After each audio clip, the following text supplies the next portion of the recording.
రాజధాని అమరావతిపై కక్షతో జగన్ సింగపూర్ పైన బురద జల్లారని సీఎం చంద్రబాబు మండిపడ్డారు. ఇప్పుడు సింగపూర్తో సంబంధాలు పునరుద్ధరించుకోవాల్సిన అవసరం ఏర్పడింది అని తెలిపారు.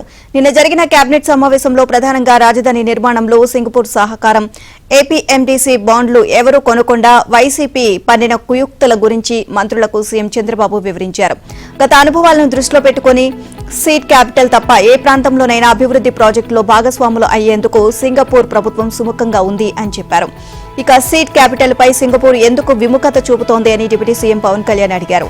దీంతో సింగపూర్ పై జగన్ ప్రభుత్వం అవినీతి ముద్ర వేసింది అని, అమరావతిపై కక్షతో సీడ్ క్యాపిటల్ విషయంలో ఆ దేశ ప్రభుత్వం అవినీతికి పాల్పడింది అని ఆరోపించడంతో అటువైపు రావడానికి వారు సుముఖత చూపడం లేదు అని సీఎం చంద్రబాబు సమాధానమిచ్చారు. ఏపీ బ్రాండ్ పునరుద్ధరణలో కూటమి ప్రభుత్వం విజయం సాధించింది అని సీఎం చంద్రబాబు వ్యాఖ్యానించారు. జగన్ వెళ్లగొట్టిన పెట్టుబడిదారులందరిలో నమ్మకం పెంచి తిరిగి తీసుకొస్తున్నామని తెలిపారు. వైసీపీ దుష్ప్రచారాన్ని ఎవరూ నమ్మడం లేదని, ఏపీ ఎండీసీ బాండ్లకు వచ్చిన స్పందనే ఇందుకు నిదర్శనము అని తెలియజేశారు. ఏపీకి పెట్టుబడులను ఆకర్షించడమే లక్ష్యంగా సీఎం చంద్రబాబు సింగపూర్లో పర్యటించనున్నారు. రేపటి నుంచి 6 రోజుల పాటు సీఎం బృందం అక్కడే ఉండనుంది. తన పర్యటనలో భాగంగా దిగ్గజ సంస్థల ప్రతినిధులు, యాజమాన్యాలు, ప్రముఖ పారిశ్రామికవేత్తలతో చంద్రబాబు భేటీ అవుతారు. కూటమి ప్రభుత్వం ఏర్పడిన తర్వాత పెట్టుబడుల ఆకర్షణకు మొదటగా దావోస్కు వెళ్లారు. రెండో విదేశీ పర్యటనకు సింగపూర్కు సీఎం చంద్రబాబు వెళ్తున్నారు. ఇక బ్రాండ్ ఏపీ ప్రమోషన్తో పాటు ఏపీకి పెట్టుబడులను సాధించాలి అన్న లక్ష్యంతో ఈ పర్యటన సాగనుంది. ఏపీ ప్రభుత్వం తీసుకొచ్చిన నూతన పారిశ్రామిక పాలసీలు, స్పీడ్ ఆఫ్ డూయింగ్ బిజినెస్ విధానాలను వివరించి పెట్టుబడిదారులను రాష్ట్రానికి ఆహ్వానించనున్నారు. పెట్టుబడులు పెట్టడానికి ఏపీకి రావాలని పారిశ్రామికవేత్తలను ఆహ్వానించనున్నారు. నవంబర్లో విశాఖలో నిర్వహించే పెట్టుబడుల సదస్సుకు సింగపూర్ పారిశ్రామికవేత్తలను సీఎం చంద్రబాబు ఆహ్వానించనున్నారు. ఇక పోర్టు ఆధారిత ప్రాజెక్టులు, సెమీ కండక్టర్లు, ఏఐ డేటా సెంటర్ల ఏర్పాటుకు సంబంధించిన అవకాశాలపై చర్చించనున్నారు. సింగపూర్లో నిర్వహించే బిజినెస్ రోడ్ షోకు హాజరవుతారు. ఆ దేశంలో వివిధ మౌలిక సదుపాయాలు, లాజిస్టిక్ కేంద్రాలను సీఎం చంద్రబాబు. ఇక రాజకీయ విలువల గురించి ఉపన్యాసాలు ఇచ్చే భూమన కరుణాకర్ రెడ్డి గుట్టురట్టయింది. తిరుపతి సమీపంలోని తిరుచానూరులో ఆయన 50 కోట్లపైన విలువైన ప్రభుత్వ భూమిని కబ్జా చేశారని రెవెన్యూ శాఖ నిగ్గు తేల్చింది. తిరుపతి ఎమ్మెల్యేగా ఉండగానే తిరుచానూరులో స్వర్ణముఖి నదీ పరివాహకంలోని 9 ఎకరాల ప్రభుత్వ భూమిని తన భూమిలో కలిపేసుకుని చుట్టూ ప్రహారీ గోడ కట్టేసుకున్నారు.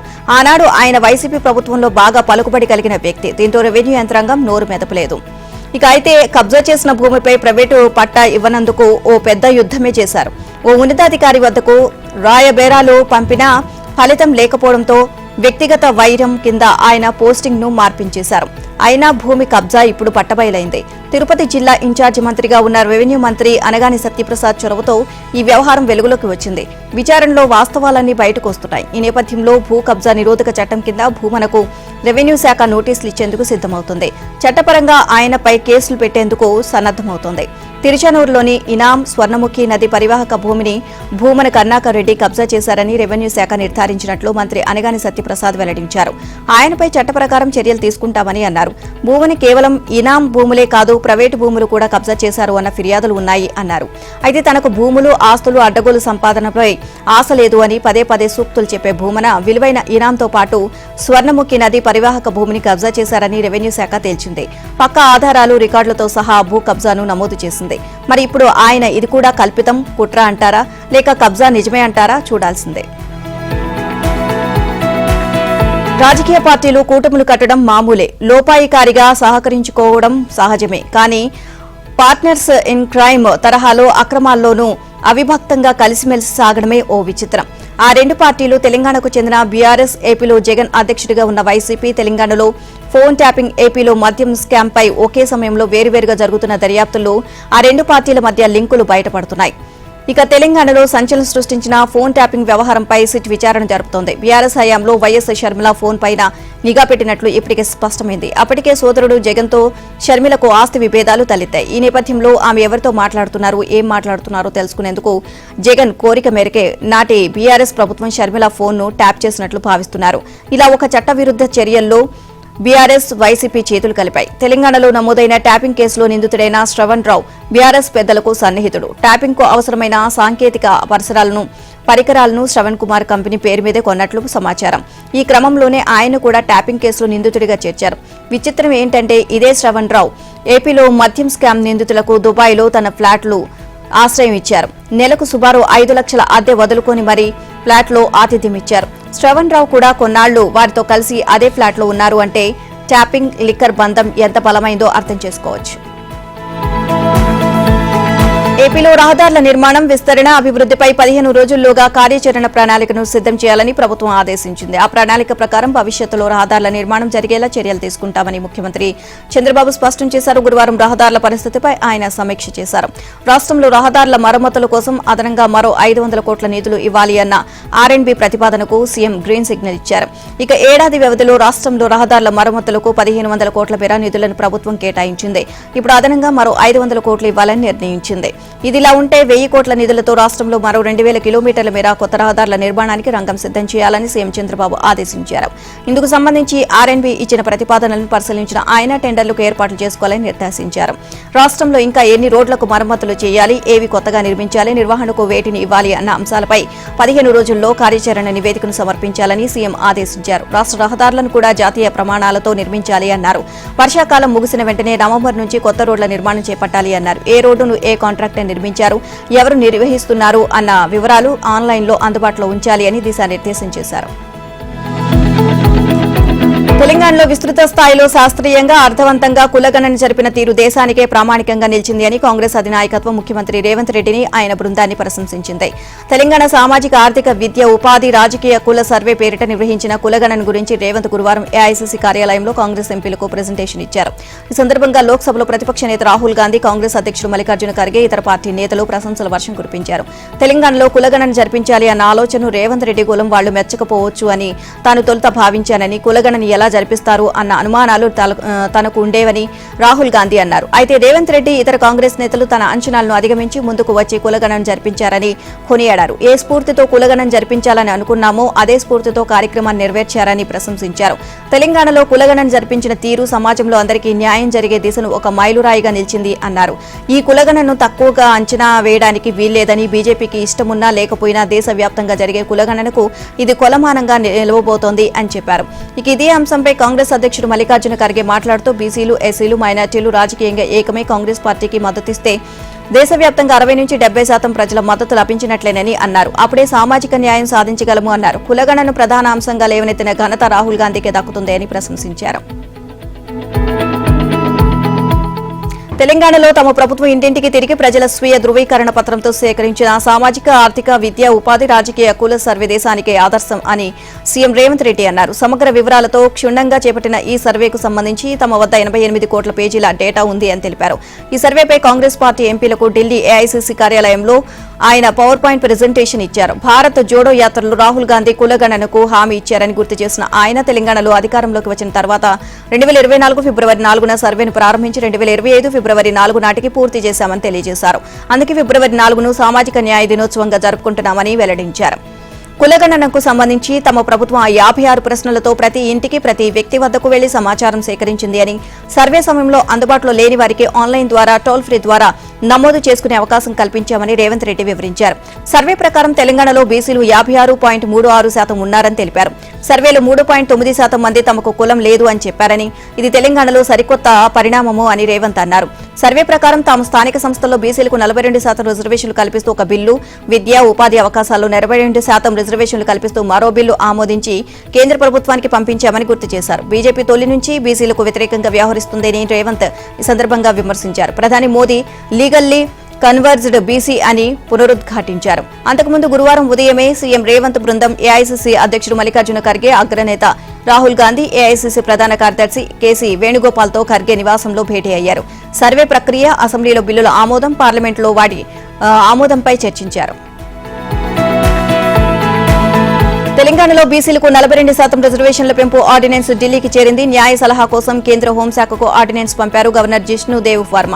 ఇటీవల కేబినెట్ భేటీలో రిజర్వేషన్ల పెంపుపై ఆర్డినెన్స్ తీసుకువచ్చిన తెలంగాణ ప్రభుత్వం ఈ నెల 15న గవర్నర్ జిష్ణుదేవ్ వర్మ ఆమోదం కోసం పంపింది. ఆర్డినెన్స్ పై నిర్ణయం తీసుకునేందుకు ఈ నెల 29 వరకు సమయం ఉండడంతో మంగళవారం గవర్నర్ కీలక సమావేశం నిర్వహించేందుకు రాష్ట్ర ప్రభుత్వ అడ్వకేట్ జనరల్ ఏ సుదర్శన్ రెడ్డితో పాటు న్యాయ కార్యదర్శితో రాజ్భవన్లో భేటీ అయ్యారు. పంచాయతీ రాజ్ చట్టం 2018 సవరణ ఆర్డినెన్స్ ను చట్టబద్దత ఉందా అని గవర్నర్ ప్రశ్నించారు. సుప్రీంకోర్టు నిర్దేశించినట్లుగా మొత్తం రిజర్వేషన్లు 50% మించకూడదు కదా అని అనుమానాలను లేవనెత్తారు. అయితే గ్రామ పంచాయతీ మున్సిపాలిటీల ఎన్నికలకు సంబంధించి బీసీలకు రిజర్వేషన్లు అమలు చేసే అధికారం రాష్ట్ర ప్రభుత్వాలకు రాజ్యాంగం కల్పించిందని ఏజీ స్పష్టం చేశారు. రాజ్యాంగం కల్పించిన అధికారాలు ప్రకారమే రాష్ట్ర ప్రభుత్వం రిజర్వేషన్లు కల్పిస్తుందని, రాజ్యాంగం ప్రకారమే ఈ ఆర్డినెన్స్ ఉందని అడ్వకేట్ జనరల్ వివరించారు. ఆయన న్యాయ సలహా కోసం ఆర్డినెన్స్ గవర్నర్ కేంద్ర హోంశాఖకు పంపించారు. కేంద్ర హోంశాఖ సలహాను బట్టే గవర్నర్ నిర్ణయం తీసుకునే అవకాశం ఉంది.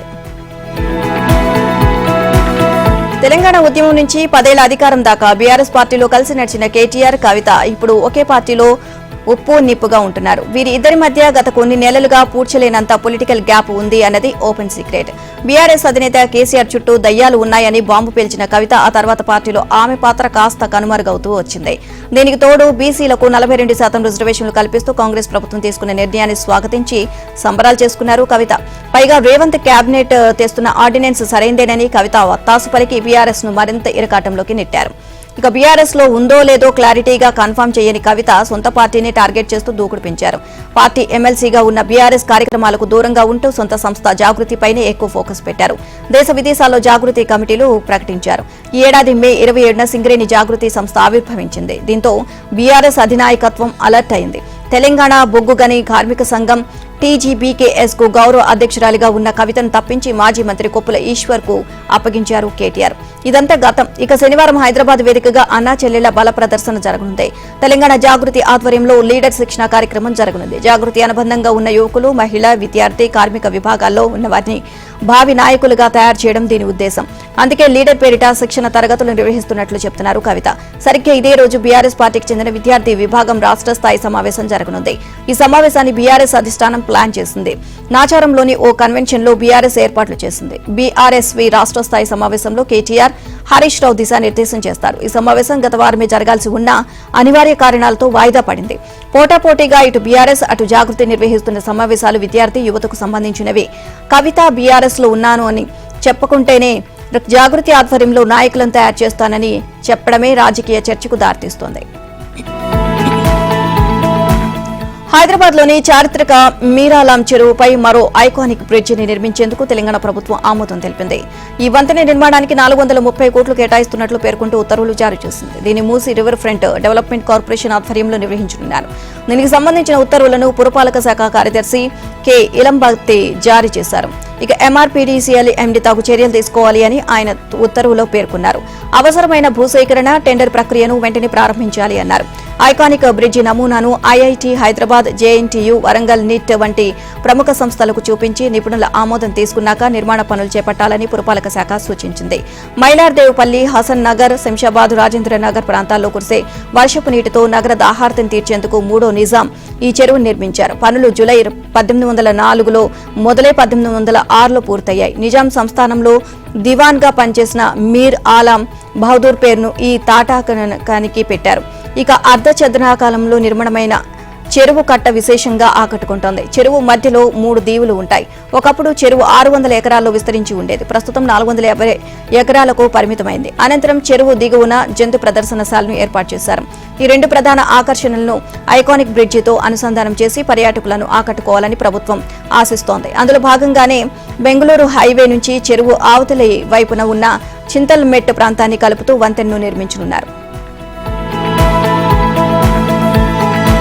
కంబోడియా కేంద్రంగా చైనా సైబర్ నేరగాళ్లు నిర్వహిస్తున్న కాల్ సెంటర్లపై అక్కడి పోలీసులు దాడులు జరిపారు. 15 రోజుల పాటు 138 ప్రాంతాల్లో జరిపిన ఈ దాడుల్లో మొత్తం 3000 మంది అనుమానితులను అరెస్ట్ చేశారు.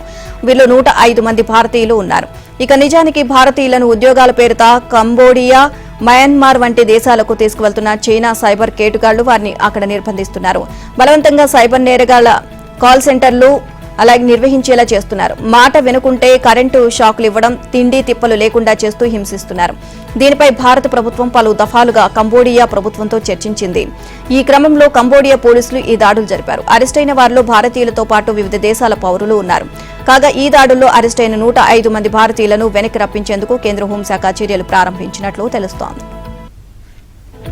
ఆలస్యంగా వచ్చినా జోరుగానే వచ్చి రైతులను మురిపిస్తోంది వాన. తెలంగాణ వ్యాప్తంగా గురువారం కూడా పలు చోట్ల వర్షాలు పడ్డాయి. ఉదయం నుంచే ఆకాశం మబ్బు పట్టింది. పొద్దున్నుంచి రాత్రి దాకా జల్లులు పడ్డాయి. కొన్ని చోట్ల మోస్తరుగా, ఇంకొన్ని చోట్ల భారీగా వర్షం పడింది. వరదకు వాగులు, కుంటలు, చెరువులు నీటితో కలకల్లాడుతున్నాయి. వరి నాట్లు వేస్తున్న రైతుల్లో ఆనందం వ్యక్తమవుతోంది. ఈ చినుకులతో వర్షాధార మెట్ట పంటలకు ఊపిరిపోసినట్లు అయింది. మొత్తంగా 4-5 రోజులుగా కురుస్తున్న వర్షాలతో సాగు పనులు ముమ్మరమయ్యాయి. గురువారం వరంగల్, మహబూబాబ్ నగర్, కరీంనగర్, నిజామాబాద్, మెదక్, ఆదిలాబాద్ ఉమ్మడి జిల్లాలు, ఖమ్మం, గ్రేటర్ హైదరాబాద్ పరిధిలోని జిల్లాలో వర్షం పడింది. హైదరాబాద్ లో వర్షం కారణంగా పలుచోట్ల లోతట్టు ప్రాంతాలు జలమయమయ్యాయి. రోడ్లపై ట్రాఫిక్ సమస్య నెలకొంది. ములుగు జిల్లా వెంకటాపురంలో అత్యధికంగా 23.52 సెంటీమీటర్ల వర్షపాతం నమోదైంది. ఇక అత్యల్పంగా వనపర్తి జిల్లా రేవల్లిలో 2 సెంటీమీటర్ల వర్షపాతం నమోదైంది. ఉత్తర బంగాళాఖాతంలో ఏర్పడిన అల్పపీడన ద్రోణి వల్ల తెలంగాణలో మరో 2 రోజులు వర్షాలు కురుస్తాయని హైదరాబాద్ వాతావరణ కేంద్రం తెలిపింది. ఇవాళ రాష్ట్రంలోని అన్ని జిల్లాలు తేలికపాటి నుంచి మోస్తరు వర్షాలు కురుస్తాయని, అక్కడక్కడ ఉరుములు మెరుపులతో భారీ వర్షం కురుస్తుందని వివరించింది. ఇక ఏపీలోనూ పలుచోట్ల వర్షాలు కురుస్తాయని విపత్తుల నిర్వహణ సంస్థ తెలిపింది. శ్రీకాకుళం, విజయనగరం, మన్యం, అల్లూరు జిల్లాలో భారీ వర్షాలు, విశాఖ, అనకాపల్లి, కాకినాడ, కోనసీమ, ఉభయ గోదావరి, ఏలూరు, కృష్ణా, ఎన్టీఆర్ జిల్లాలో మోస్తరు నుంచి భారీ వర్షాలు కురుస్తాయని చెప్పింది. ఉపరాష్ట్రపతి పదవికి రాజీనామా చేసిన జగదీప్ ధన్కడ్ పట్ల కొన్నాళ్లుగా బీజేపీ తీవ్ర ఆగ్రహంతో ఉంది అని తెలుస్తోంది. ధన్కడ్ అనారోగ్య కారణాలతో రాజీనామా చేశానని చెబుతున్నా మొదటి నుంచి అందరూ వేరే కారణం ఉంది అని ఊహిస్తూనే ఉన్నారు. దాన్ని బలపరిచే విధంగా మరో సంఘటన జరిగింది. మాజీ ఉపరాష్ట్రపతికి రాజ్యసభ గౌరవప్రదమైన వేడుకలు ఇవ్వాలని పార్లమెంట్లో సభా వ్యవహారాల సలహా సంఘం సమావేశంలో కాంగ్రెస్ నేత జయరాం రమేష్ ప్రతిపాదించారు. అయితే దీనికి బీజేపీ మౌనం వహించింది. ఇతర పార్టీలు కూడా ఎందుకో జయరాం ప్రతిపాదనకు మద్దతు తెలపలేదు. దాంతో ధన్కడ్ వీడుకోలు లేకుండానే ఇంటికి వెళ్లాల్సి వచ్చింది. గత ఏడాది నుంచే బీజేపీకి ఆయనకు మధ్య ఎడం పెరిగినట్లు సమాచారం. పైగా న్యాయ వ్యవస్థపై ఆయన కొద్ది నెలలుగా తీవ్ర స్థాయిలో విరుచుకుపడుతున్నారు. జస్టిస్ వర్మ వ్యవహారంలోనూ న్యాయ వ్యవస్థపై కీలక ప్రశ్నలు సంధించారు. ఈ నేపథ్యంలో ఆయనతో ఇబ్బందులు ఉంటాయి అని గ్రహించిన మోదీ సర్కార్ పార్లమెంట్ సమావేశాలకు 4 రోజుల ముందు నుంచే ఆయనతో సంప్రదింపులు జరుపుతున్నారు.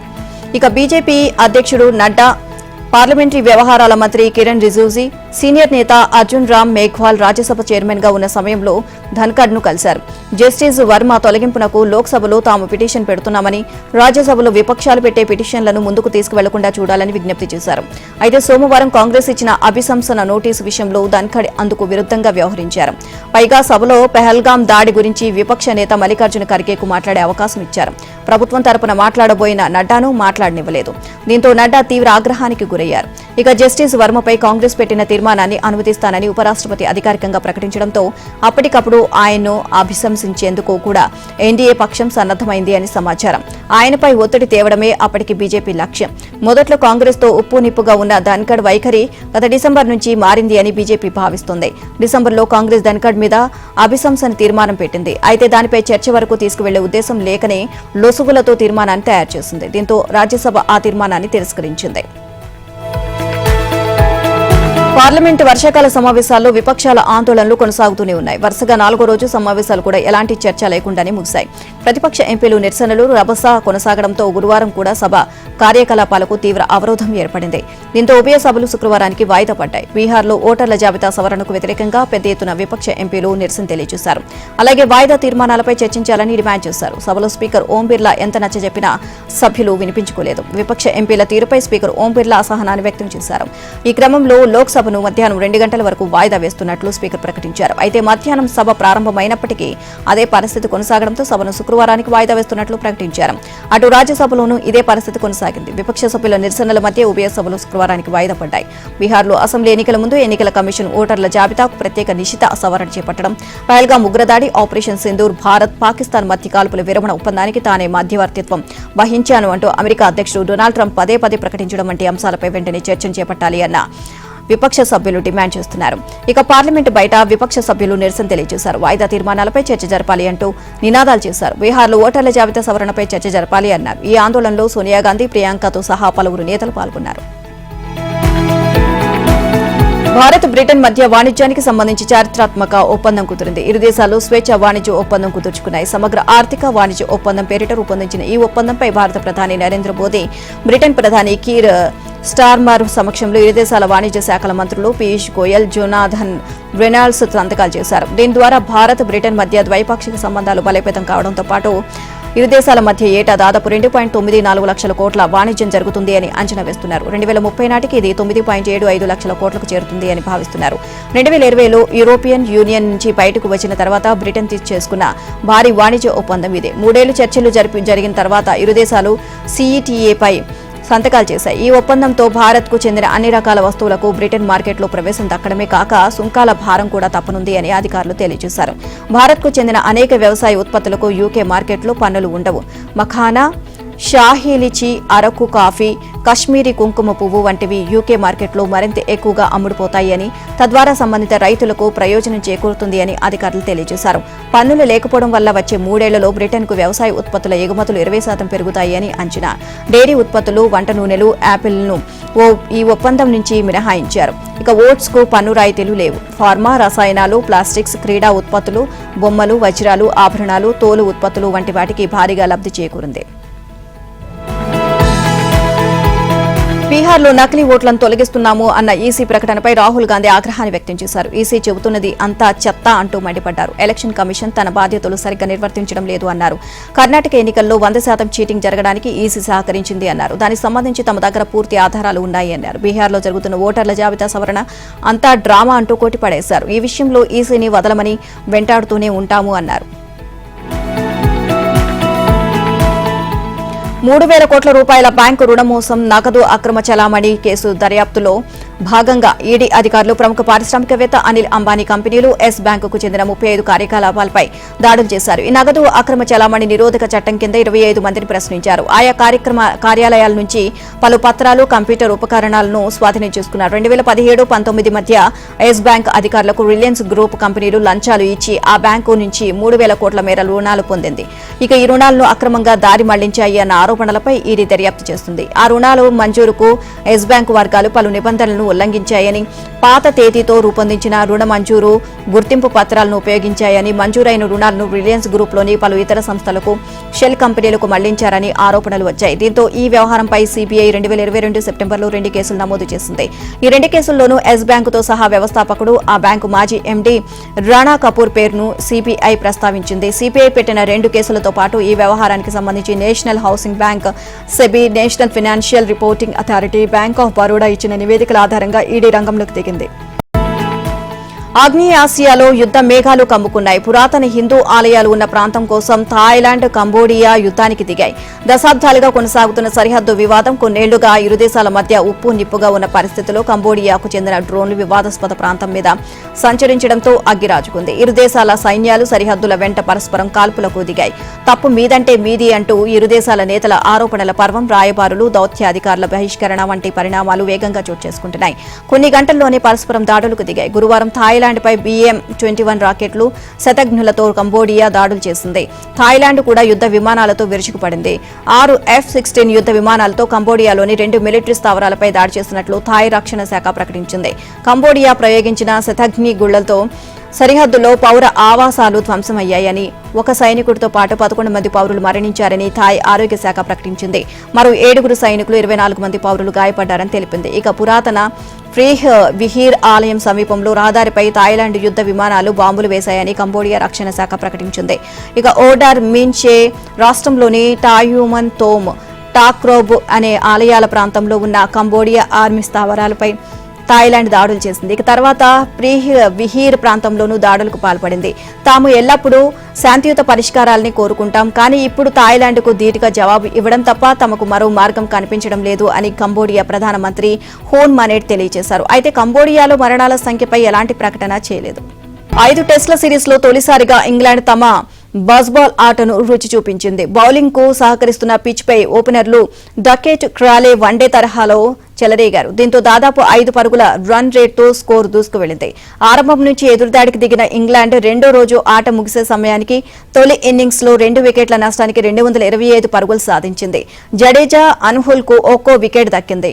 ఇక ప్రస్తుతం 133 పరుగులు వెనుకబడి ఉండగా క్రీజ్ లో పోప్, రూట్ ఉన్నారు.